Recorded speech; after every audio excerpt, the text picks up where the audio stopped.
What's up, everybody? Welcome to the Walkout Network. It's your man, Ant Walker, here with another edition of Unleash, the weekly panel discussion show. And yet again, we've got a guest. So let's go ahead and introduce him. You've seen him on this show before, and you know his work as the man in charge at MMA Junkie, our good friend, Simon Samano. Simon, what's going on? What's up, guys? I'm doing good. How's everyone doing? Pumped, energized, and exhausted. Is that a thing? Oh, yeah. Yeah. Oh yeah. We got it. We just had a big fight. We got a big time guest, so we're excited right now. And of course, we've got to introduce the jack of all trades, who has mastered them all, the senior editor at Sherdog.com, Mr. Ben Duffy. Ben, what's going on? I'm doing real well. I will just echo exactly what Simon said. Oh, great. Simon says, here we go. I didn't even We're starting it up. Here we go. Yep. All right. We're about to get real foolish. And of course, the panel every week is anchored by the man with the stats, the facts, the figures, and the numbers. He is the associate editor of Sherdog.com, my good friend, Jay Petrie. Jay, what's going on? Man, you know, it's weird. I'm sure that must be like a German word to describe excited and anxious and exhausted and pumped up. All, just one big ball of post 257. But I'm feeling that. And you know who else is probably feeling that? The subject of the stat of the week this week. Because, of course, there is no more important statistic in my eyes than that this is the first time that Conor McGregor has ever been knocked out. A guy who has notched 19 knockouts of his own. A guy known for knocking people dead got knocked out. And maybe there's some dispute about whether that it was a TKO, but if you see the tape and you see him going down, this was a knockout. And I'm guessing we might talk about it if you guys want to. This was a knockout so impressive that the Daily Show, which, whatever you feel about the Daily Show, their writers are still excellent and right on point. The Daily Show, after the fight happened, said, breaking news, Conor McGregor has filed lawsuits in Washington or Wisconsin and Michigan contesting the knockout. So just take it away. Take it away. You know what? I didn't come here prepared to talk about UFC 257 because, that's not what we do here. We had that Wednesday show. That was a big show. That was a big show. But seriously, fellas, Dustin Poirier had the weekend of his life, a fantastic second round knockout over Conor McGregor, simultaneously getting revenge for his loss to him at UFC 178, and also making sure you didn't forget that he is one of the best fighters in the world. Now, we were all caught up in the Conor mania. As media members, we kind of have to ride this parade along with the UFC as far as boosting Conor McGregor and what's next for him and the overall reverberating effects he has for the sport.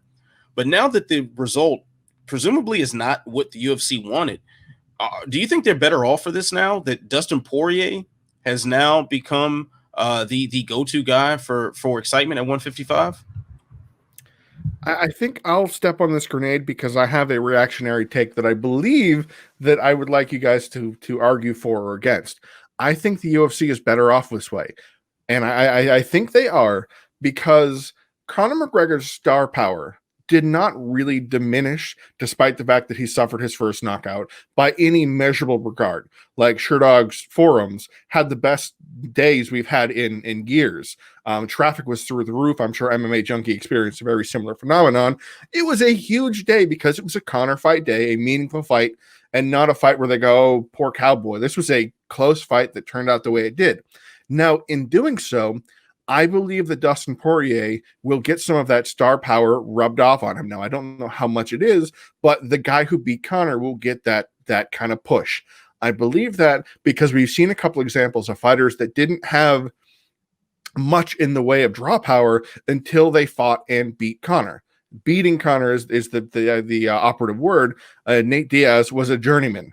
Let's say it. He had a record of 13-10 or something in the UFC. He was, here and there, had some good wins over good names, but he choked out Conor and he became a superstar. He was the kind of superstar that his superstar power rubbed off on Jorge Masvidal when Jorge Masvidal broke his face. And then Khabib Nurmagomedov, see, I can say it, boys. He also became a superstar from wrecking Conor. So I think Dustin Poirier has the ability where his next fight, whatever it is, will do 1 million buys. And Conor's next fight, which I'm sure we may discuss, will also do big numbers. So I think this is a good way to spread the wealth around without consolidating it all in Conor. What do you guys think? I actually agree for all those. Oh, no, go ahead, Ben. Please. I was just going to say, just the lone reason that we know Dustin Poirier will fight twice more this year if he physically can, makes it a win for the UFC. Because Conor does a lot of things, but, show up often and fight, defend belts. Those are things he doesn't do. The winner of this fight, of Saturday's fight, was likely either going to be fighting for a vacant title or just, get a battlefield promotion to champ. You don't want that to be Conor McGregor, as sad as it is to say, because he's going to disappear again. He's going to go fight Jake Paul or Manny Pacquiao or some shit, Yeah. I mean, to answer the original question, I tweeted this last night, and then there was an interview today with John Kavanaugh, whether or not this trilogy will happen. And I posted it out there last night on Twitter. Will the trilogy happen between Conor and Dustin, and will it happen for the vacant UFC title? Because, look, they've given Conor McGregor title shots off of, circumstances that have been questionable in the past, right? We've seen it. He got the title shot off of beating Dennis Seaver. He got the title shot against Eddie Alvarez at 155, even though he never beat anybody or fought at 155, and this was after he split those fights with Nate Diaz. So there's been those two instances in the past where Conor didn't deserve the fights that were coming his way at that point. And we're in that situation again, but they have every reason to justify another big fight between them. Now they're split even one-on-one. They've knocked each other out. And I mean, look, this to me, like, not to go off too much on a tangent, but like, I think this ends up being really good for a guy like Dustin Poirier. Like, this is a guy who's paid his dues. And honestly, he should capitalize on his earning power right now. He said a lot of good stuff after the fight. He talked about not wanting to fight Michael Chandler, kind of was insulted by the notion that Michael Chandler would even get a title shot. And he started giving props to, Charles Oliveira, said he would fight him for a title over any of the other guys. But he threw out Nate's name and he threw out Conor's, the Conor trilogy out there. And I mean, look, as good of a guy as Nate Diaz, as Dustin Poirier is, if you get an opportunity there to fight for an undisputed title, and that undisputed title fight is Charles Oliveira or a trilogy with Conor McGregor, man, make your money. It's good for the UFC. It's good for Dustin Poirier. And you know what? I don't think I necessarily agree with it in terms of how I would book the lightweight division. But if you're going to do it, do it. Go nuts. I'm happy to see a guy like Dustin be able to capitalize on his earning power. Definitely. I mean, you can't really be upset with Dustin Poirier for the call out that he had during the post-fight press conference. And, considering this is on a Conor card right here, this is the climate that Conor McGregor helped create. So, of course, and you're going to follow suit to have the reverberating effects of Conor McGregor rubbing off on Nate Diaz, rubbing off on Jorge Masvidal, which then rubs off on the entire welterweight division and makes, and boosts Kamaru Usman's profile and boosts Ben Askren's profile. So so many things have happened as a result of that. You can't blame someone who has been fighting mixed martial arts since the day before forever. That now he's in this position to make all this money. Yes, he is going to take it. How long ago was it that we saw Dustin Poirier pre-WEC in that documentary when he first started gaining some attention? You think back, does that kid who was struggling in his life and someone's selling corn outside of my window again, that horn is. But anyway, as someone who went through all of that to get to where they are now, they have this big money opportunity in front of them and they're not going to take it. Come on now. But gentlemen, I want to throw another question at you related to this. Do you think the UFC dropped the ball by not having a belt attached to this main event in the first place? Yes. I don't really think so. Ben? I don't know if they dropped the ball, but I was surprised before the event, and I remain surprised. I still fully expected Dana just to show up, beat red head in between the prelims and the main card and say that, okay, this is now going to be for the interim title, and at least use that as kind of a last hook to get Khabib to come back and fight the winner. I was surprised that it never happened. I don't know whether it was a good move or a bad move. Yeah, I mean, I was a little surprised, but like I don't I don't mind that they did. I don't think they dropped the ball by any means. I mean, the fight didn't need a title attached to it to sell. It's a Conor fight, so it wasn't necessary in those terms. And whatever private conversations, Dana can claim to have had with Khabib, and whatever the nature of those conversations are, right? We've got two different versions coming from the two people, right? It really just seems like Khabib just being a nice guy. But if Khabib was giving him any sort of inkling that maybe he would come back for the Conor fight, then I don't think you strip him or force him to vacate and then make it for a championship. And you don't really need to make it an interim title fight either, because just the winner would fight Khabib, even if there was that small little bit that he would come back. So I don't really think they did drop the ball. I'm back and forth on this, because I think they dropped the ball because Khabib has already said they can do whatever they want with the title. So like he's already essentially and effectively relinquished his title. The UFC just kind of declined to accept his resignation. This is more what it felt like in that regard. And the UFC, I mean, Duffy, I believe you said it very well. They kind of throw out interim titles. If all three of you will look under your chairs right now, you will find the UFC interim title. You get a title. You get a title. That's exactly right. I mean, and I feel like this was one of those times, because they have a champion who's taking time off, or whatever Dana tries to explain as the narrative for Khabib being away only temporarily. This is Khabib. I still don't think he's gone for good, but we'll save that conversation that we've already kind of hashed over a few times. I don't see why they didn't, but I do know this, and this is another good stat, and I enjoyed this one, so this was a backup stat of the week. In the last 5 years, there have been only 5 events, the UFC, 5 pay-per-view events the UFC has put on with headliners that didn't have titles. 4 of those were Conor fights. 1 was that stupid BMF thing. So, and which was a title. Which there you go. See, Simon got it. But seriously, even if you go that way, the only person to headline pay-per-views is Conor McGregor with no title on the line. And there were titles in some of those fights, like Holly Holm and Miesha Tate. Yeah, anyway, those past cards. But the point is, it's inconsistent with the UFC's brand to throw out an interim title for the lightweight belt, because you look through I'm pretty sure Duffy's lightweight title history is just asterisk after asterisk, because all the interim titles thrown out and scratched out and hard scribble and no, take it back because he tripped on a cable. Oh, son of a gun. He tried to unify it and Khabib ripped his head off, just that kind of stuff. Man, I don't get why they didn't. And it just feels like it's just one of those things the UFC does. So I was more surprised they didn't, actually. Well, you know what, Simon, I think you brought up a good point about the potential for a trilogy between the two, and slapping a title on that to make the stakes even bigger. It leads to a broader question. I mean, Conor McGregor undoubtedly is the biggest superstar the sport has ever seen. There was a ton of buzz going into this fight.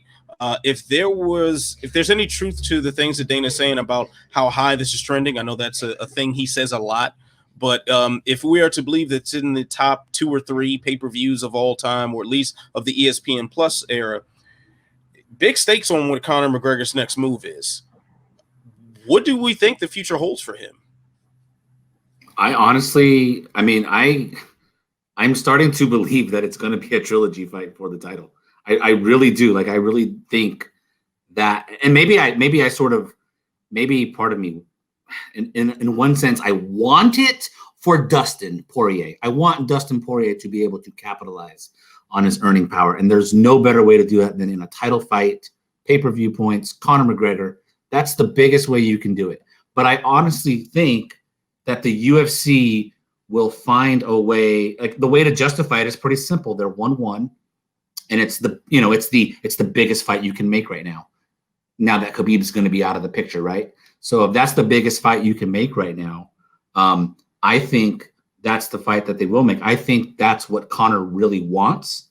I think based on what he said after the fight, I don't expect him to just walk away. I know Dana talked about, it can go this way or that way. He can either bounce back. I don't think he's going to go away from MMA. And I don't really know, I think the one, as much as Conor is sort of we think of him being into making money and like MMA's version of Floyd Mayweather and all that. Like, I do think losing eats at him. Like, you've seen the way he's responded to losing to Khabib. Now, he's not going to respond that way to Dustin because he respects the hell out of Dustin, but it eats at him, right? And he wants to avenge his losses. So I think the future really is going to be that trilogy fight. And look, here's the thing about that trilogy fight. The trilogy fight really could get you back. If you wanted, in some way, it could get you back to a Conor Khabib rematch. Imagine Conor wins a trilogy fight for the title, takes Khabib's vacant belt, tells him, come get it. That's how you get back to a Conor Khabib rematch, potentially. Long shot maybe, but that's kind of what I see coming on later this year. The argument you made, Simon, you're right. And I know that because the UFC is painfully short-sighted. Now, why are they short-sighted? Because if they make this trilogy match, which, okay, it makes sense. They both knocked each other out. They're big draws, stuff like that. It burns one of the guys and doesn't let us use what I mentioned before to kind of let the glow of the Conor beater go move on to another thing. Now, if you took the Conor Poirier 3 fight, it would probably do bigger numbers than this one because it's the guy who beat Conor. Can he do it again? There's a great angle to it. But if they took Poirier, put him in a fight, a big fight, I don't know. The point is a big fight, title fight, and get 600,000-700,000 buys, and then put another fight with Conor, to fight somebody like this, and then have that pay-per-view buy added to that. I think the bonus of those two pay-per-views on back-to-back, like 262 and 263 or something like that, though, I think that would be a better use for distribution of their stars. And it's something I kind of argued against, and I'm kind of still ticked about, how the UFC overfills cards they don't need to overstack. Like, there's a pay-per-view coming up that has 3 title fights on it. Why do we need to have, what was it? Is it Volkanovski, Ortega, and Ngannou? Okay, that maybe, but the other one is what? Anderson, Nunes, and Peter Yan, and Usman Burns. Why 3?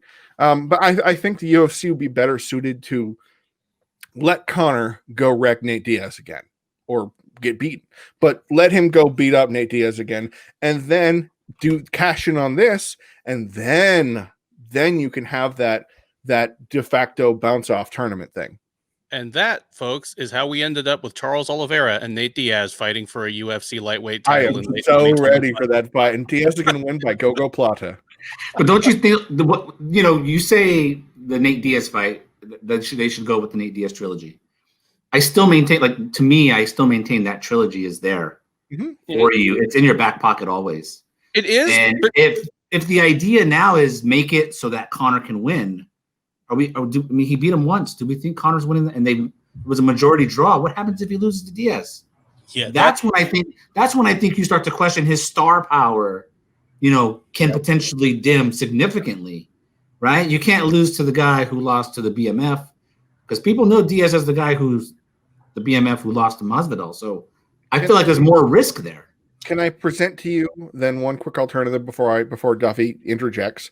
What if the UFC does what they did just now in last January and throw Conor up against a name, an action fighter, a reliable figure, a recognizable name that is beatable right now? And do you know who I'm going to say? The name that I've been thinking of. The name that you've been thinking of. Tony Ferguson. No, it wasn't actually Tony Ferguson. That's what I was thinking of too. I was thinking aging name that's run into a rough patch, but is still a former champion at a division that still sells. Robbie Lawler. That I didn't see that coming. I'm not mad at it. I didn't see it coming. I'm not mad at that at all, actually. Not mad at it one bit. You saying that's a welterweight? If you want Conor to go up to welterweight, sure, and fight Robbie Lawler, but don't you think that sort of evens the playing field, even if Robbie's on his way down? I think it does, but I think that makes it more compelling. That is the kind of thing that makes it a sudden $1 million buy, winnable fight. Robbie's had a really hard time lately. Robbie is showing his age. but Robbie can still crack. So there's danger in that fight, and I think that's the kind of thing that would entice Conor to go, man, Robbie Lawler is still terrible. This is a Robbie Lawler that went up to middleweight and knocked us out. So, See, I think if the point is for Conor to win, I'm with Ant. I think Ferguson is the fight to make. Like, to me, and it's an action fight. And Ferguson's name is, even though we've seen Tony on the downswing in 2020, and he suddenly aged so much. I mean, my goodness, I was so surprised the way he looked between the fight before Justin to then he aged more from the Justin fight to the Oliveira fight. So, but we all love and respect Tony as a fighter. He's a warrior. They were supposed to fight theoretically at one point, right, and unify. So there's a storyline there that you can build off of. There's lots of footage of Tony calling out Conor when he had the belt. They have their feud from being under the same management. They have that. I mean, that's very sellable. You know that Tony Ferguson is going to help sell that fight. If you book him against Robbie Lawler is going to stand there on that podium and look like a piece of cardboard. And granted, that is his thing. But with a Conor fight, it's probably better from a promotional standpoint to have someone who's going to play into it. One thing that now, granted, this worked out the other way with Poirier this weekend, but Poirier played into Conor over the buildup of this because they were so respectful of one another and they were on the same page in that regard. Nate Diaz played into Conor because he was antagonistic. Aldo played into Conor because he was antagonistic. So Cerrone played into Conor because he was friendly. If you have someone that plays into what Conor McGregor is going to do, you're almost guaranteeing more people are going to buy and more people are going to watch. So Robbie Lawler, from a promotional standpoint, doesn't make nearly as much sense as Tony Ferguson to me. So then you're saying the answer is Diego Sanchez. I'm doing no cartwheels all the way off camera, like right now. You know what? I actually would like to see a battle between cornermen Josh Fabia and John Kavanaugh. That would be interesting. I'd like with knives or without knives. Oh, with knives. Well, with knives. Well, the thing is, if you give Kavanaugh the knife, Fabia's going to win. Knife fight or regular fight? Fabia will take it away from him. So If you give anybody a knife against Fabia, that guy's dead. Like, Fabia is going to reverse and Steven Seagal his way out of that one. So. What if you had Fabia versus Ido Portal with a pool noodle? Ooh. Would he take the pool noodle and then lose? Because the pool noodle is useless in a fight? I don't know. The thing is, it's not useless if the knife stabs the pool noodle and you neutralize the blade. And then you can whip it like that, and then the handle can be a blunt object. So we need a YouTube channel, like the four of us, like self-defense.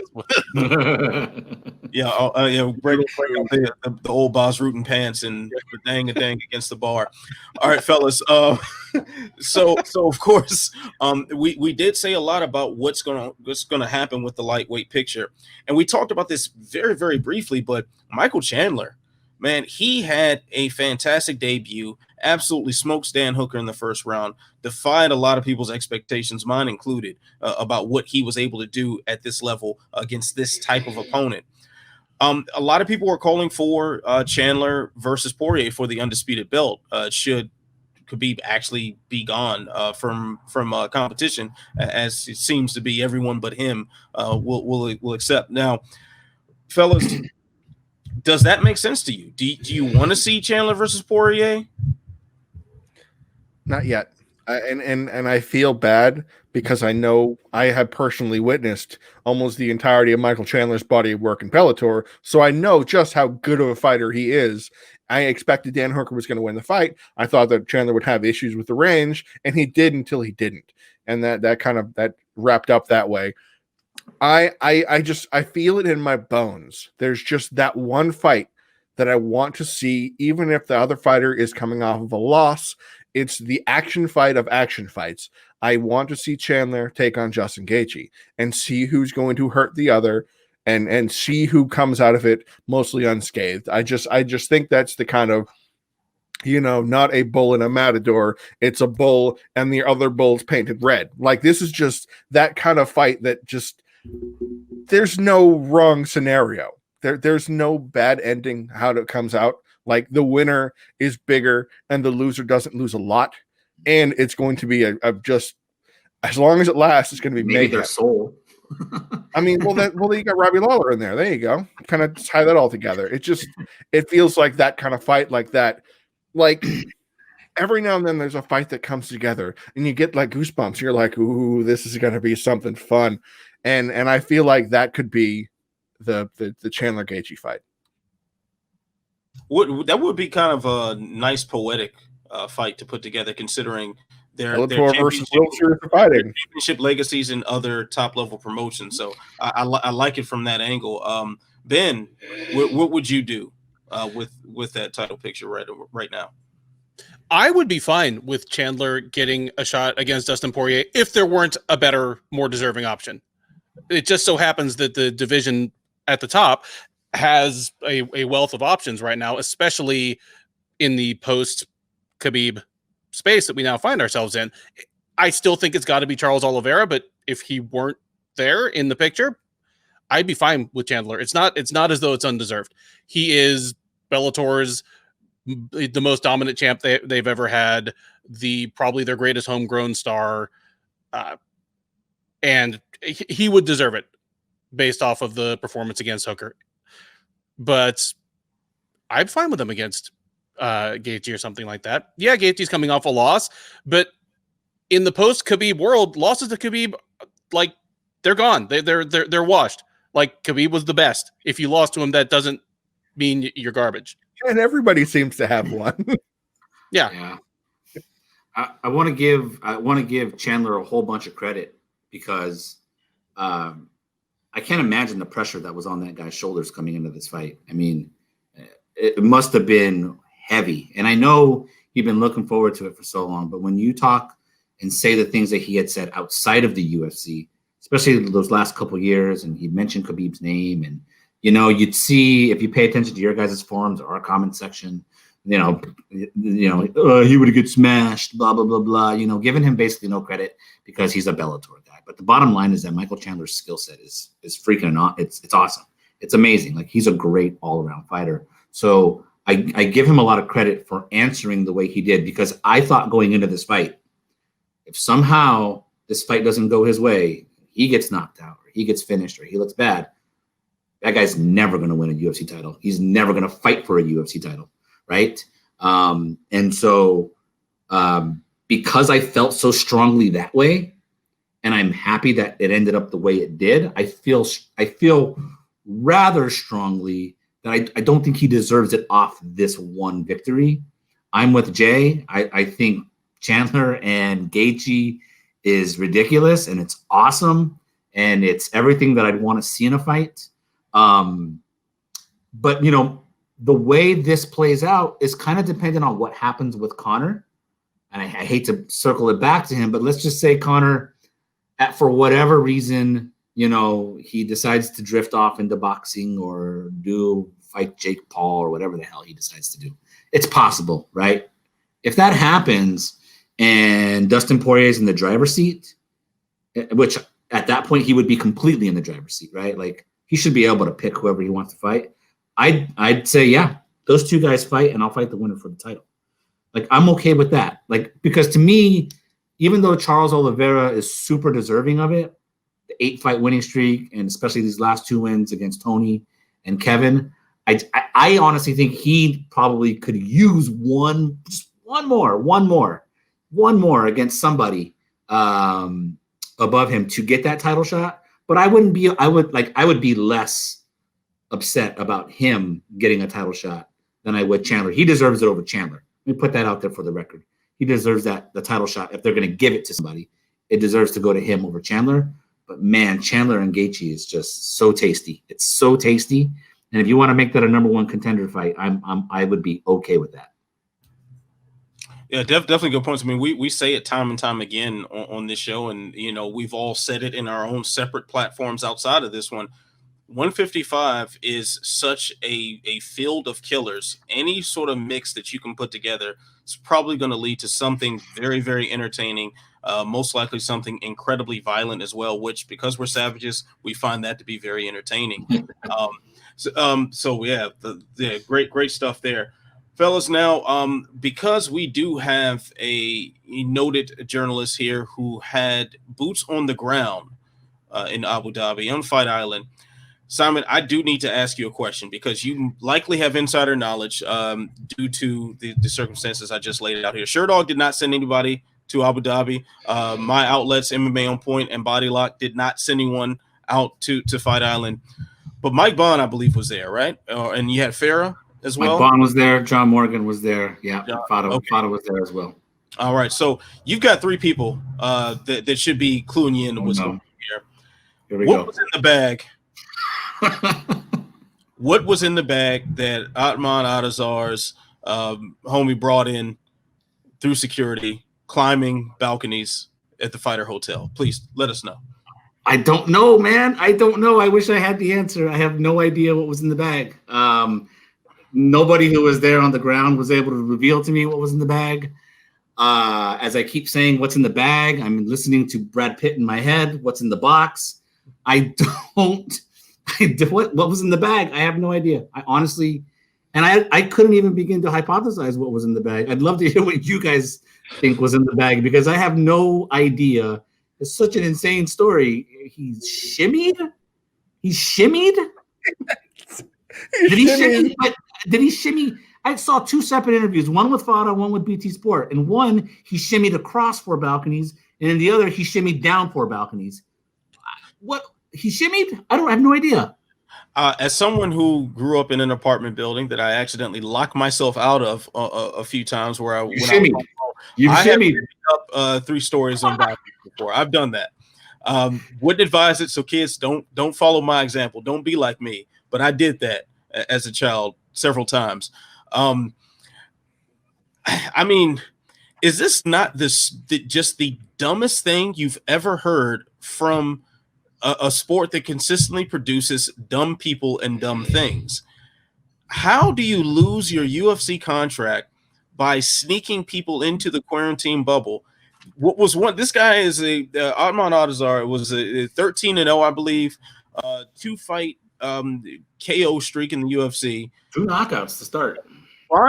Primed for some sort of big part. They put him on the main card in a Muslim majority country on a counter card, and somehow or another he blew it, didn't even get to see the opening bell, and will not see an opening bell in the Octagon if he has anything in common with Jason High or Paul Daly. Can I just say that, like, jokes aside, I found this a surprising and heartening piece of news.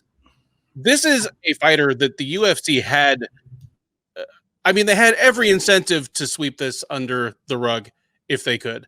He's an undefeated prospect in a division that could use new faces.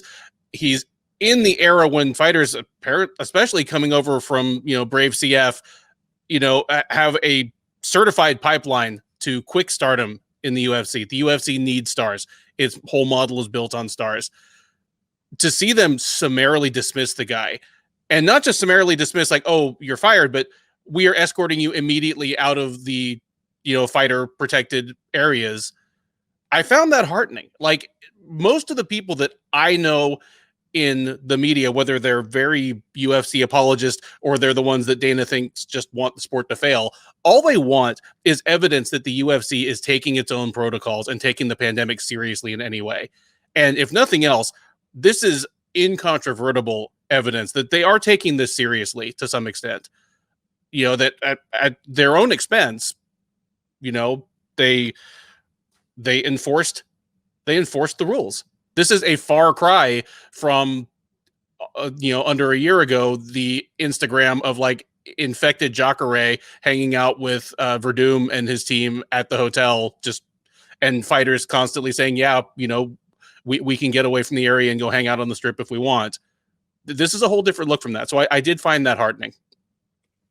It did. It felt like a moment, oh, thank goodness they're finally taking this seriously and doing, they're answering some of the questions that we had asked back in March, all the interviews that were pulled out of context long time ago before any answers were given out, and they were black and white death photos of all the media members that they wanted to have, they wanted to almost cross their eyes out with little X's, that kind of video.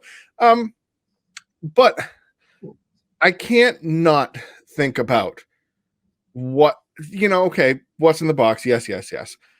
But really, what's in this box bag thing that would make a fighter know they are risking 2 UFC careers? Because, by the way, Ottman Azaitar has a brother named Abu, who was also in the UFC in his corner and cut off his own wristband to do this too.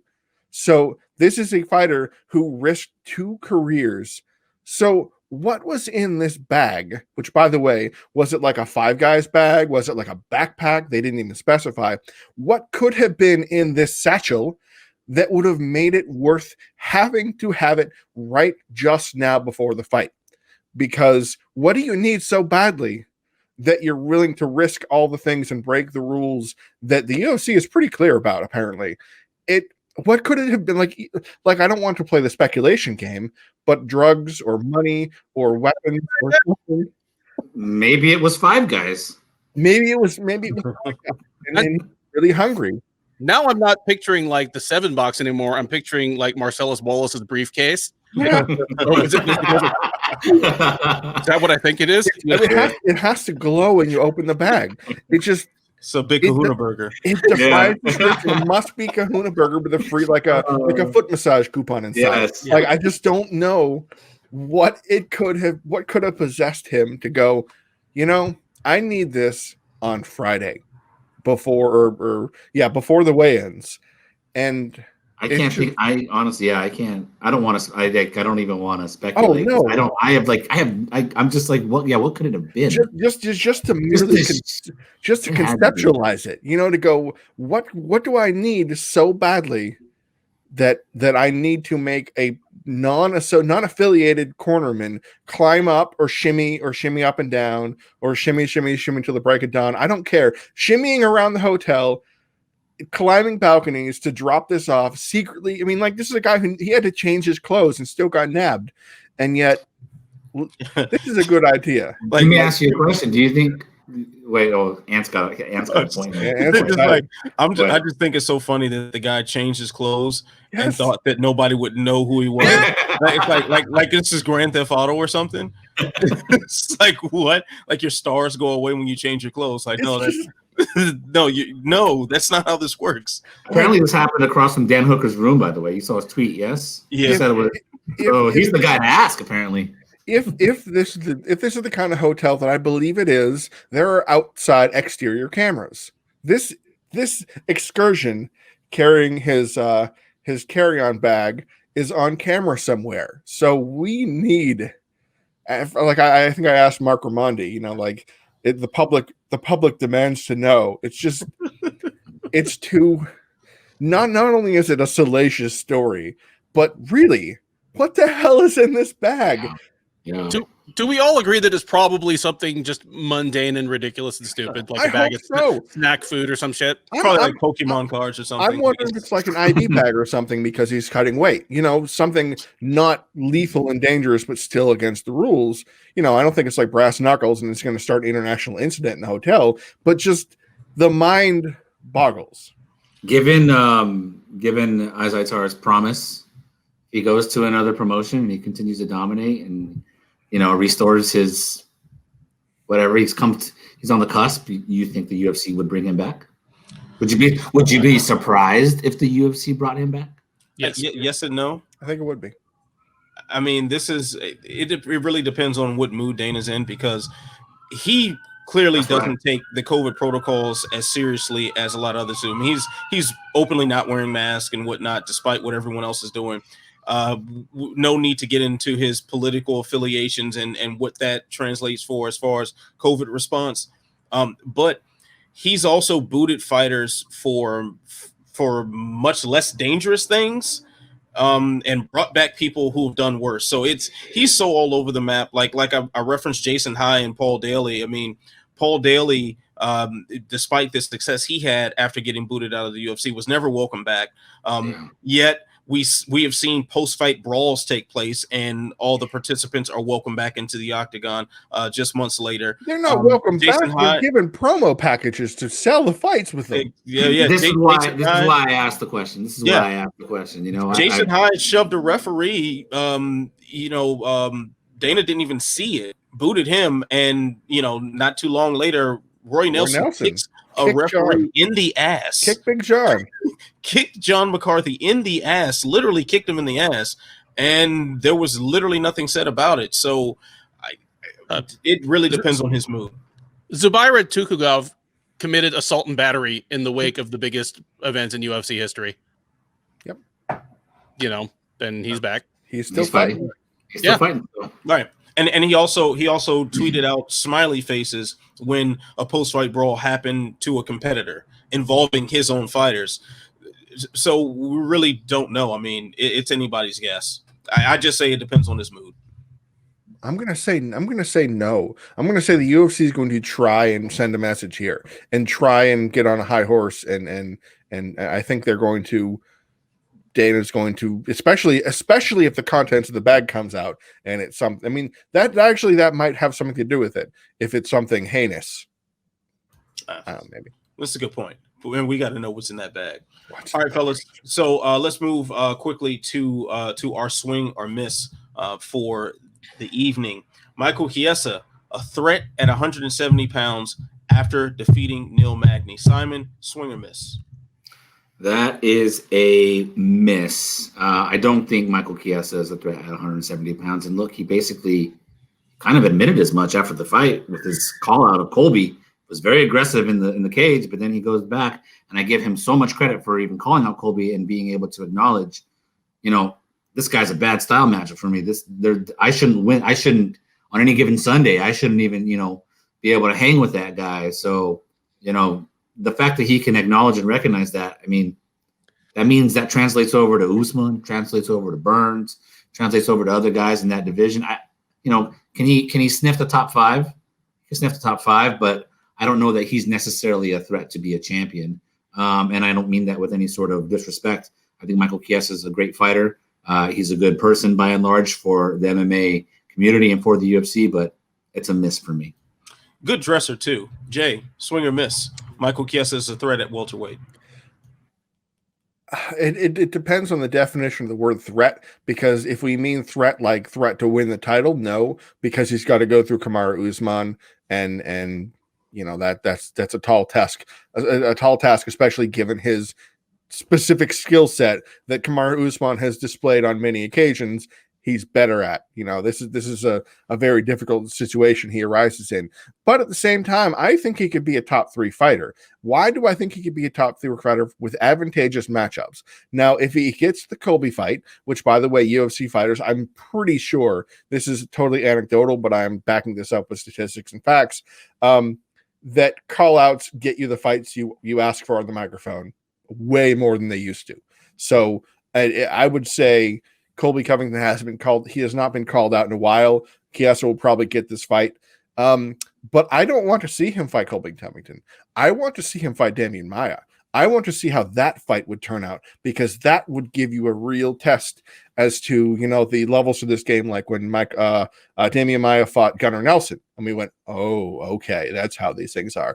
But I can see Michael Chiesa working his way up the division with opponents that are suitable matchups where he can excel. If he can get a hold of Stephen Thompson, that's a tough task. He could grind out Stephen Thompson. If he could get a hold of Jorge Masvidal, we just saw Jorge Masvidal get grinded out. I think he would struggle against Colby. I think he would struggle. Gilbert Burns hits too hard, but that would be interesting. And Leon Edwards' takedown defense and ability to get back up when the few times he gets taken down. Like, this is a guy who took Kamaru Usman to about as hard as Usman's been pushed. I could see Chiesa with the right matchups being a relative threat to the division, especially if somebody beats Usman. But as long as Usman's on top, no. Yeah, with the Masvidal thing, I was thinking like that would be a different fight considering when they first fought, it was at 155, and we know how depleted Chiesa was there. Exactly. So definitely interesting thought there. Ben, swing or miss, he is a threat to the title after defeating Neil Magny. I agree with what Jay said in that it depends on how you define threat. If threat is going to win the title, then nobody's a threat. Kamaru Usman would be rightly favored over anybody in the division right now. I think under the right circumstances, he can make his way to a title shot. I love Chiesa because he is a true throwback in the sense that he's a true specialist. I have no idea how he would do at Abu Dhabi or Mundials, but he has one of the most effective MMA adapted grappling games out there right now. Luckily, he's in one of the last divisions where a true specialist can make it to a title shot. Shout outs to Thompson and Maia, just to mention two people that Jay just talked about. I could see him making it to a title shot with the right combination, but he's certainly a threat in the sense that he will be, I think he's going to be a fixture in the top 10 of this division for several years to come. Even when he loses, he doesn't take a ton of damage. His game is not predicated on fast twitch reflexes. He could be a guy like Maia who remains effective and just remains there even as he hits his ceiling well into his 30s and maybe even towards 40. Michael Chiesa is going to be around for as long as he wants to be, and I'm here for it. Again, snappy dresser. Everyone tries to rock the sneakers with the tailored suit. Not everybody makes it work. He has the added disadvantage of being a white dude with a mullet that normally, that's just bad news on your suit and sneaker combo, but it works for him. I once saw Chiesa at I think it was a media day or a press conference or something, and he was dressed, the way he was dressed was like, wow, I have that exact same outfit at home. I'm a fly motherfucker. So that was the conclusion I came to there. Now, gentlemen, quickly, we're going to go to our Eating Crow segment. We probably have a lot of crow to eat. I have some Poirier hot sauce that I need to put on some food here. I'll give you my Eating Crow. Obviously, I mean, I've got like the whole main card I picked wrong, so I could just pick anything. Just have the whole platter. Yeah, that's my Eating Crow, the main card. Gentlemen, take it away. I mean, I got to eat crow. I picked Conor to win. Admittedly, I was buying a lot into what happened the last fight, thinking that the skill set, just the matchup wasn't really good, and that Conor would be quick to the punch, which he landed punches in the first round. But man, Poirier's got a good chin. But I guess I'll be the first one probably. I think maybe we're all eating crow on this one, but I mean, I got to give props to my Rodriguez beating Amanda Ribas. I mean, I thought Amanda was primed to really push through. And I'm a little sad. She's such a happy person. It makes me a little sad to see her get beat the way she did. What a finish by Rodriguez. So I guess that would be my official pick, but I mean, that's where I'm at with that. And what a finish by Herb Dean on that one as well. Oh, that was atrocious. Which one? Hold on. First or second. Ben, what's got you eating crow? I got the top 3 fights on the card wrong. I'll have more to say on that later, I'm sure. But going into this, Khalil Rountree, I knew that he was a consistently inconsistent man. On the right night, he can punch right through Gokhan Saki, one of the greatest kickboxers ever to cross over into MMA in 90 seconds. On the wrong night, he makes Iwan Kutalaba or Johnny Walker, 2 other flaky fighters, look like, the greatest fighters in the world. I knew he could fumble the ball at any time. But matched up against Marcin Prachnio, a guy who was 0-3 in the UFC with 3 first-round knockout losses, I was like, okay, this is the pitch that even Khalil Rountree will not be able to fumble. And damn if he didn't fumble it. Just the knockout punch never came. And so he lost, rightfully. I gave Prachnio the first and third rounds just based on superior volume. It's a rough look. Rountree, he remains an exciting fighter. It was a pretty fun fight to watch. And it's not like his job is in any immediate danger. I mean, he did just fight a guy that was 0-3 with 3 knockout losses and was still in the UFC. But if he has any aspirations beyond being around and being entertaining, this was a bad look. He just lost a straightforward fight to, on paper, probably the worst light heavyweight in the UFC in a complete, like, just gimme matchup. I am eating all the crow, 205 pounds of it. Yeah, I don't know how the UFC is going to match up Khalil Rountree going forward. Like Marcin Prachnio was the gimme fight, and I mean, with love and respect, because I really do like him, because you like him so much. But like an Ike Villanueva may be a potential future opponent, even though Ike has a win. That might be dangerous. Would you feel confident taking Khalil Rountree over Ike Villanueva right now? No, God, no, not even close. I think he gets starched. Isn't that funny? Isn't that how weird how this game works? Before the Prachnio fight, I would have had Khalil Rountree running through Ike Villanueva in the next fight. Now, I think Ike Villanueva would probably ice him, and that's really funny. But my crow is a pick I made confidently while being not very confident about it, but trying to push the air of confidence out to exude it. You know, Jessica Eye, for all of her attributes, is a very effective nullifier. And I've said this on the show. She is very effective of shutting down her opponent's best weapon, except for, Valentina Shevchenko kicking her in the head. But that was the only time she's been finished before. So this is a woman who will take you and push you. And even if she's lost many fights, she will be relatively competitive in most of them. Now, I mean, Jessica Eye, boxing first. Go move forward, be in your face, don't let you breathe. I thought that was the kind of style that would really screw up Jojo Calderwood, who likes to be on the outside, peppering with leg kicks, long jabs, stuff like that. And I didn't bank on. We know Jojo Calderwood has excellent Muay Thai skills, that she came over from that. But it was the degree that she landed. I think she outlanded Jessica Eye like 2-1. Like, this was a battering that I did not see coming, because I expected that I would play the frustrator role, when in fact it was Jojo Calderwood who was the frustrator. So that was my big eating crow moment. Yeah, man, this was not a good week for fight picks for any of us. Like, this was awful, be quite honest. But what a better time to cheer ourselves up, a better way to cheer ourselves up than going into perhaps the greatest titled segment in all of media history, and that is I'm Not Surprised, Mr. Falcons. This is where we share something that surprised us or ironically did not. So, Ben, because you did want to allude to a little more of your eating crow on this, I'll begin with you. What is your I'm Not Surprised, Mr. Falcons moment this week? Well, we already talked a little bit about Michael Chandler's debut in the UFC. What a fantastic performance.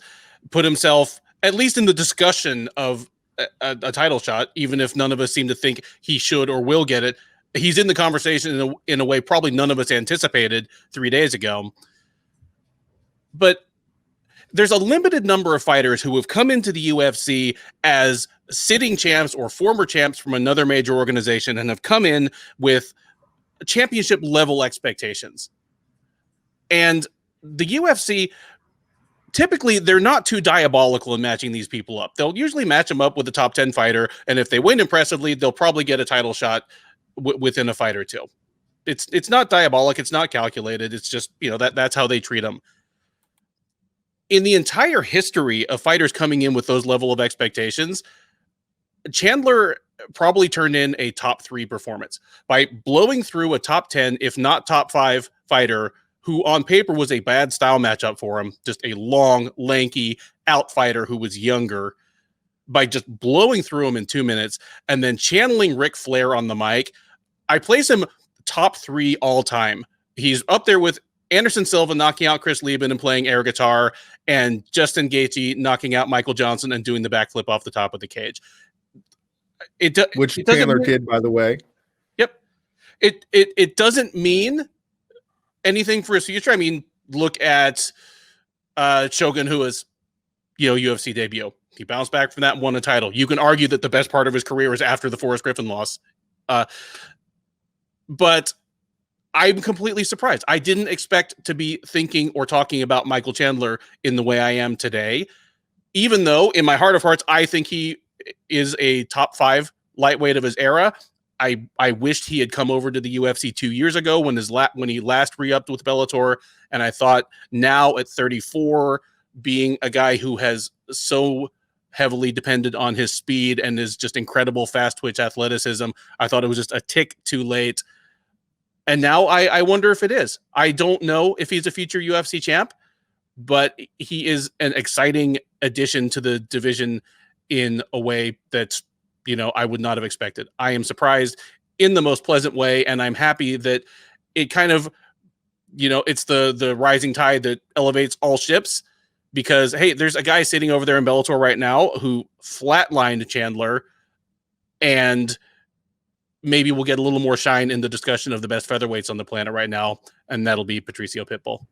And Patricio Pitbull, you got to check his Twitter, by the way. He went super petty over the weekend, and it was quite entertaining. I'm stunned to hear that from one of the Pitbull brothers. They don't strike me as like the petty or salty types at all. Not at all. Not at all. I haven't had a single sarcastic moment with those guys. Yeah. Simon, what is your I'm not surprised Mr. Falcons moment this week? Mine this week is a moment that I'm actually surprised about. I'm surprised that the UFC released the footage, in case you missed it, as part of some all access behind the scenes video for UFC on ABC 1. I'm surprised that they released the footage that contained Dana White speaking with Hunter Campbell about just how concerned he was, not just for Calvin Kattar's safety. He was afraid for his life, and that is not an exaggeration. And I'll read you, for anybody who didn't catch the video, I encourage you to go check it out. It's very eye-raising. It's eyebrow-raising. But I'm not exaggerating when I say he genuinely feared for Calvin Kattar's life. This was the quote that came from Dana as he's talking to Hunter Campbell. He says, can I cuss on this show, guys? Mm-hmm. Can I cuss? He says, if you don't.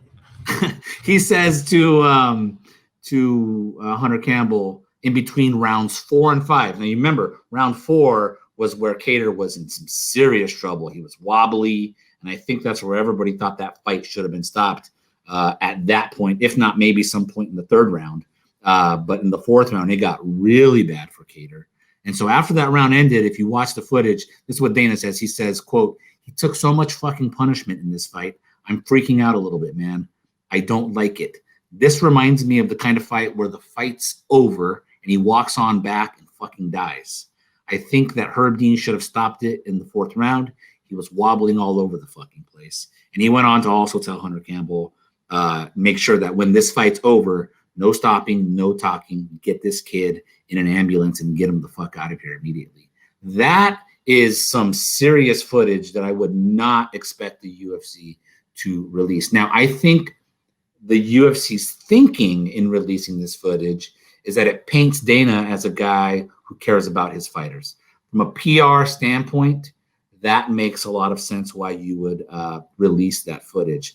But my head is thinking in legal terms. And if you're in a lawsuit with the UFC or a big antitrust lawsuit that's going on right now with the UFC, and you're fighting for fighter compensation, not just while you're fighting, but we're talking about after your fight, right? After your fighting career is over and getting taken care of, and what type of insurance and coverage you'll have after your fighting career is over. Hey, look, if this shows Dana White cares about his fighters, does he cares about his fighters so much that he will take care of them after their careers are over?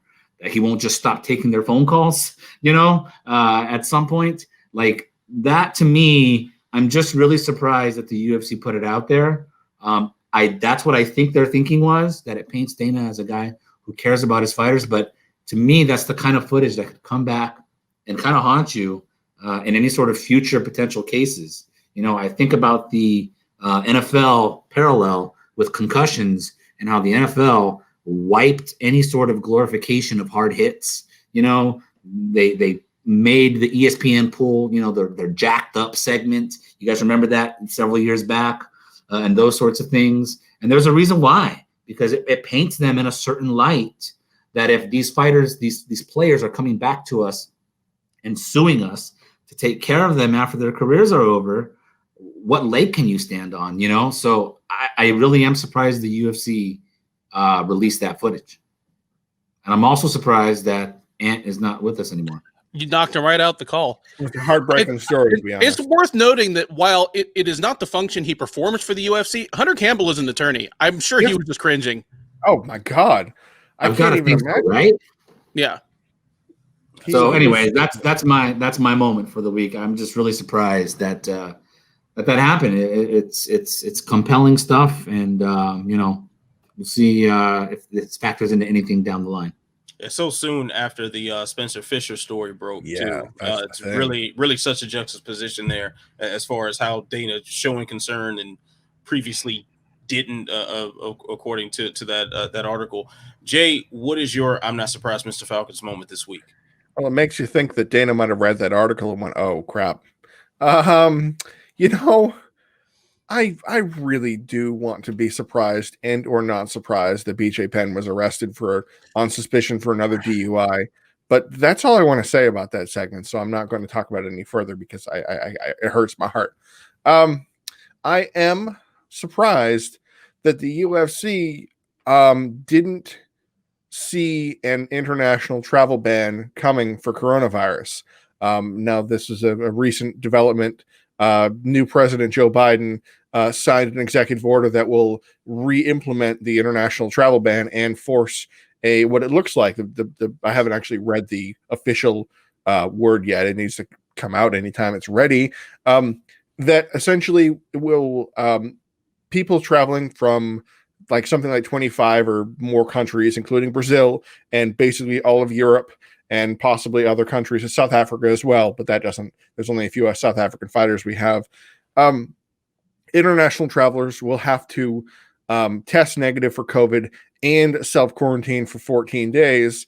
And unlike the previous travel ban that was implemented by the former administration, it doesn't sound like yet to this point, and there are more, the story is still breaking, that there aren't athlete exemptions at this moment. So this could play a really big role in UFC cards upcoming. Now, how big? I hear you asking, but without actually asking, I can hear it in your heads. No, really. The event in 13 days, the Overeem Volkov card, depending on the official countries that are on the list, which there's a list out there and I need to brush those up. 4 of the 14 fights on the card would not be affected by the travel ban and forced quarantining. Now, I bring up this card because it's 13 days away and people would have to quarantine for 14 days. So I don't know what's going to happen.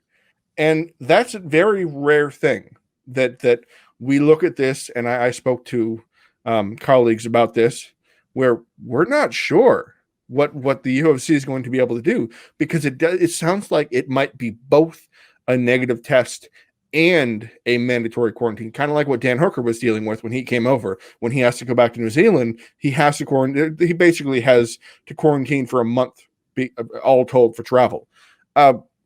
So this is a really interesting change, and it makes it more interesting, and maybe we'll cover this shortly, that despite this, the UFC is not planning on returning to Fight Island or the Etihad Arena and the Flash Forum in Abu Dhabi, United Arab Emirates, until this summer. And there are a lot of cards until then. So stay tuned. We may get some weird stuff. We may have some very, very regional fights coming up here on the UFC preliminaries soon, boys. So all you regional fighters and managers of regional fighters, check your inbox. You just might have something in your spam folder. And right. make sure to get in touch with Sherdog and try to convince us that your early career losses were really somebody else. It was actually your brother. I believe you every time. All right, fellas. So now it's time for me to flex my authority on you mofos, and that is through the speed bag. This is where you have 10 seconds to answer any of the questions that I ask you.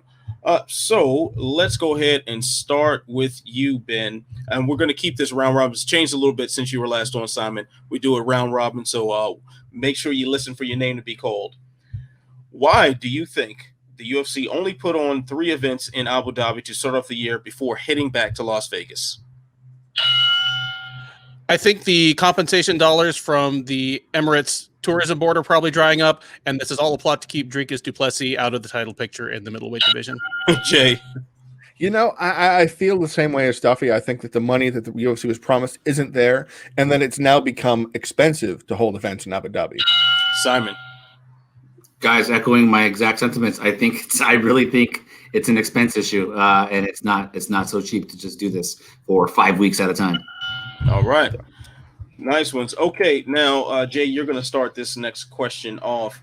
Joanne Calderwood outstruck Jessica Eye to win a decision. Does that make her next in line against Shevchenko? Wait, did you say me? No, she'll turn it down again. Simon.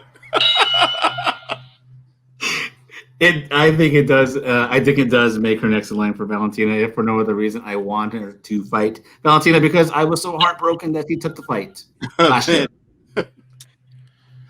Is she going to be like, can't I fight Jennifer Maia again while I wait?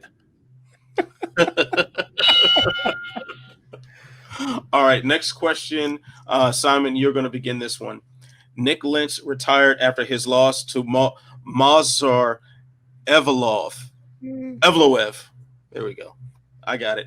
How will you remember his career? I probably won't remember his career, really. All right, Ben. A grindy wrestler who quietly never really stopped improving or diversifying his skill set, and huge ears. Jay. You know, I actually will remember this guy because I'm pretty sure he has the most guillotine attempted submissions that we've ever had. So let him be the guillotine guy. All right, fellas. So throw a little curveball here. I've added 2 questions. So I'm going to begin with you on this one, Ben. If Chandler gets the title shot, will he be announced as the former Bellator champion? Yes, he will. I think the UFC will want to take that clout, especially if they expect Chandler to lose. All right. And Jay. You know, I think Bruce Buffer saying Bellator was the plan for the UFC to besmirch Bellator, and it backfired. So yeah, I think they're going to try that again. And Simon. What Jay just said is exactly what I thought. I thought there was no downside to them announcing him as former Bellator champion. They'll do it again. All right, good. And one more question, Jay. You will begin with this one. Over the past week, who was the dumbest person in mixed martial arts? Me, because I covered every second of it. Simon. How can it be anybody other than Ottman Azaitar for blowing his UFC opportunity for a bag? What was in the bag? And Ben. Blowing the opportunity. It's a tie between the Kawa brothers.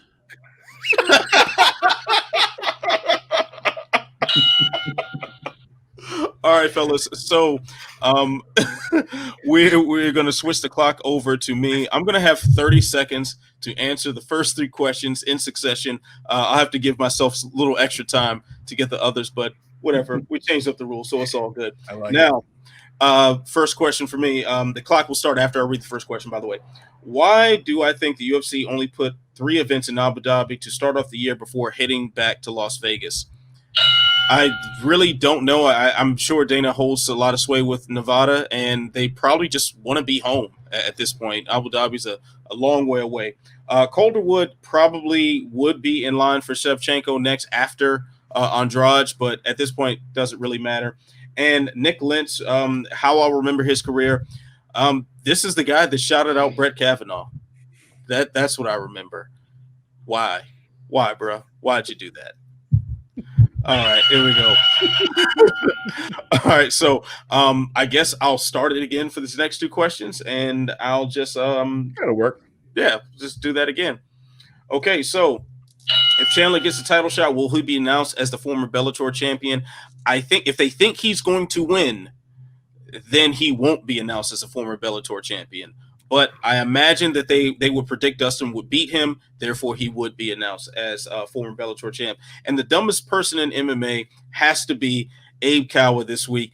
I mean, what a buffoon, what an absolute idiot. You don't want it with Andreas Hale on these Twitter streets. You don't want it. I'm going past the clock. If you dare, first of all, like Jorge Masvidal is a noted scholar, quote unquote, who consistently says a lot of things online that don't make any sense and are verified as false.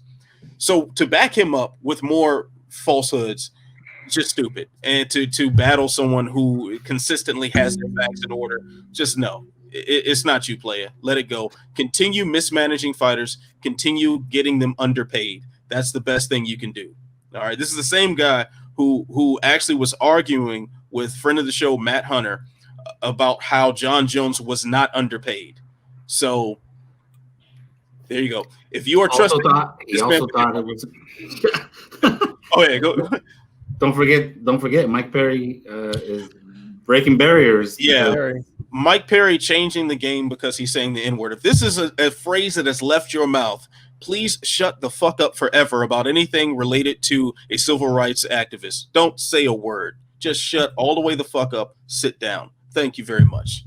Now, moving on.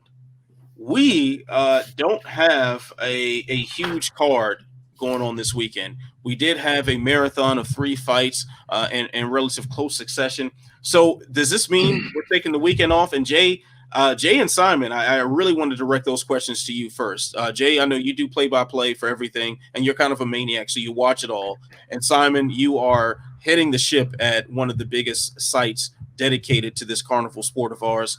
Is this an off weekend for you, gentlemen? This is an off weekend for me for sure. Yeah, I mean, I got a wife. I got 2 kids. They're young. They're full of energy. They like to do things. I like to do things with them.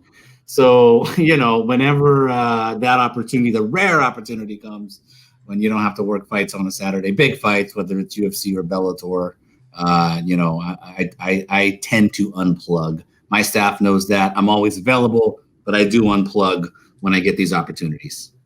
Beautiful, beautiful. Jay, what are you doing this weekend? So do you guys remember my New Year's resolution when I said I'm going to take some time, take breaks every now and then? Well, I've been failing miserably at that, and I will continue to fail this weekend when I cover LFA 98, which I love you, LFA. I do. We'll text back and forth later, but this doesn't really have a redeeming card that makes me go, God, I can't wait. There are some good guys. I'm curious about Dakota, Harry Bush. I'm liking what he can put down. That's his nickname, Harry Bush. Yes. I like Conan Silvera's. Silvera of ATT. God, I almost. Yeah. Joshua De Silvera is fighting, so that could be interesting. But KSW actually has one fight I'm really interested in. It's not the big top hoopla fights. It's a prospect fight between 2 undefeated guys who I am very curious about. Shamil Musayev, who is actually, by the way, for records aficionados, who's actually 13-0, not 14-0 like some databases claim, due to some record keeping irregularities. He's actually a 13 now. But anyway, this is a guy who sparks people. He's a talented welterweight, rising in the ranks at KSW, 13-0, just smoked a guy with a spinning back fist, and he might do this again, but he's fighting a really tough guy, Euros Jurishik. I'm not great on Slovenian names. I'm trying. Another ATT undefeated guy, who I think he was in Bellator, and I believe it was Titan not long ago. Anyway, another stud who a real tough finisher. The winner of this fight, you got to think the UFC is scouting these 2 guys because they're both really young. They're still in their they're not like 30 yet. I think they're like 26 or 27 or so. So those are 2 real interesting studs. So I'm going to watch that fight and go, boy, well, it happened, and KSW is done, and I can go home, and then there are 4 more fights afterwards. Ben, are you taking a weekend off from fights? Not completely off. I mean, I'll definitely have KSW on. As I've said before, the the allure of KSW is that it's just a bunch of like shaven-headed, jacked white dudes with really questionable tattoos that might break into breathtaking violence at any moment, and that's just the audience.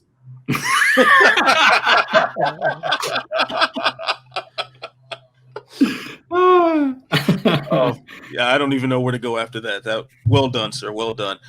This weekend, I'll probably watch KSW. I'll try to check out LFA, but I normally train on Friday nights, so we'll see. If I'm done with training soon enough, then I'll go check it out. But yeah, this is probably going to be more of a family weekend. I got stuff to do around the house. At least my refrigerator broke yesterday. Had to get a new one and do all the cleanup and everything. So I got to get rid of this old refrigerator. I might possibly use it for target practice. I might put up mitts and stuff and use it for some sort of training. It might be Khalil Rountree's next opponent. Definitely might get slotted for a shot against MVP. So you never know. That is a distinct possibility. But gentlemen, did you guys see what MVP posted today? Oh, God. No. Okay, so Bellator posted some goofy thing. I think it was probably a Dylan Dennis clip, but I can't remember the specifics. It was a real goofball clip. Goofy. And MVP gets on there and says, you have all this stuff to show, and that's what you post. This is why no one takes Bellator seriously. This is MVP saying that. Like, and the comments were absolutely as good as you expect, because they would say, "Oh, who's your next opponent, MVP? How you doing on that? Are you taking your training seriously?" Yeah. But man, MVP. I thought MVP's contract was close to up or almost up. It's coming. Yeah, I thought it was coming up, and he made enough money to buy one huge glass house, apparently. Like, holy hell. Like the walking mascot for Bellator's like silliness and like kind of competitive shenanigans. Fire shots at Dylan Dennis. I mean, sounds like they're gonna book him against Gegard next for this one.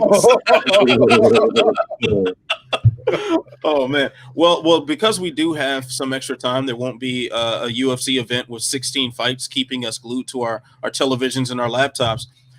Are we binge watching anything, fellas, or what are we looking at right now? I just started watching Lupin on Netflix. You guys see that? Or just added it to my queue yesterday. Just started watching the first episode. It's only 5 episodes, so I'll probably get through with it probably before this weekend. But that's what I'll be watching. Pretty good. First episode was cool. I'm really into that sort of heist, thievery kind of genre of stuff, and that's exactly what this is. If you guys never watched Money Heist on Netflix, also highly recommend it. And just FYI, I just finished Sweet Home on Netflix. If you're into zombies and comic book type shit, Sweet Home was really cool Korean series that was basically like it's a take on zombie stuff. They're not zombies, they're monsters. And so, but the whole premise of being trapped in a building with outside zombies and monsters, really cool, visually stunning. I will say that, visually stunning for sure. Nice. Jay, what are you binging right now? I just recently finished Letterkenny, and I don't know if anybody has seen Letterkenny, but it was the kind of show. It's a Canadian comedy in a different vein than Trailer Park Boys.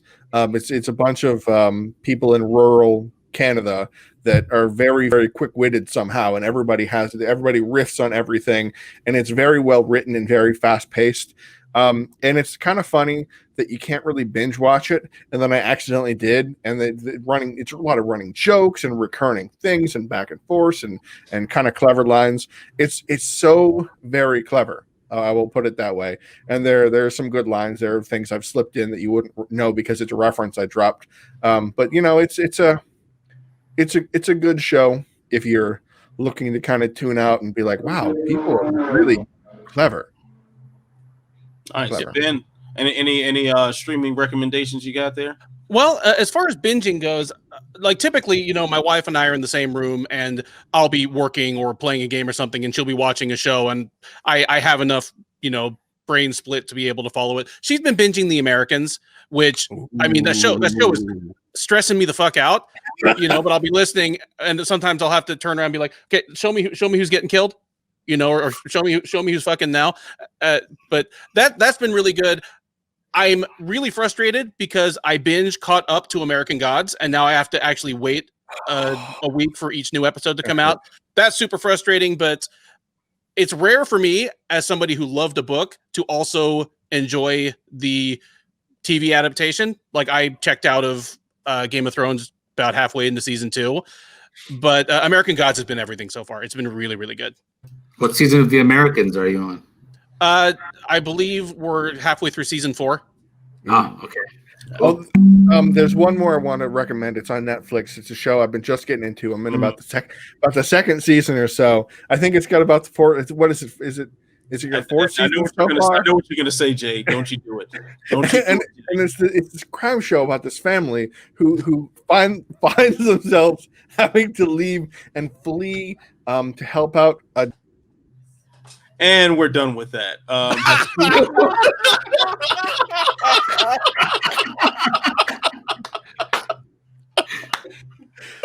You guys should check out Ozark. It's a pretty good show. Oh, Jay, I'm gonna get you. So I highly recommend Big Mouth, a very inappropriate cartoon on Netflix. Hilarious. I actually just started watching Rick and Morty like last week. That's fantastic. I watch a bunch of. I just watched on Netflix a documentary about the crack epidemic, and that was fantastically done. Really, really good stuff there. So it's so much to watch, and I encourage everyone who tunes into this and watches people punch each other in the face for a living all the time. Check out on the cage violence, or watch some gun violence on TV instead. So definitely a lot of good recommendations, and if you guys are into it, just leave it in the comments if you want to hear like more recommendations on stuff that's not fight related. We are diversified men with varying tastes, so yes, we would love to share some of that with you. So Jay Petrie, you write Taylor Swift lyrics in greeting cards. And everybody, stick around after the show for the 45-minute bonus segment where Simon and I will discuss which is the second best Clash album. And now Ant can go ahead and close the show. Yeah, because I have no idea what anything you just said was. So, but anyway, thank you, Simon, for jumping on the show again. Can't wait to have you back. Been a great time as it was before.